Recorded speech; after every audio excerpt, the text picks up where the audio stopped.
Welcome. If you want to clone apps in your XIAOMI Black Shark 3, for the first you have to go for the settings. Then scroll down and enter apps. Go right now for the manage apps, I mean the dual apps. And right now we get 13 apps that we can clone.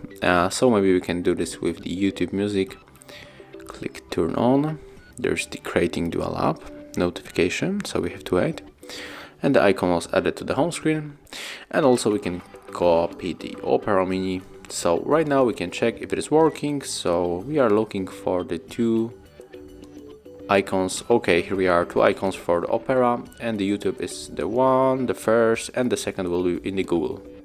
Yeah, here it is. So as you can see, it's working.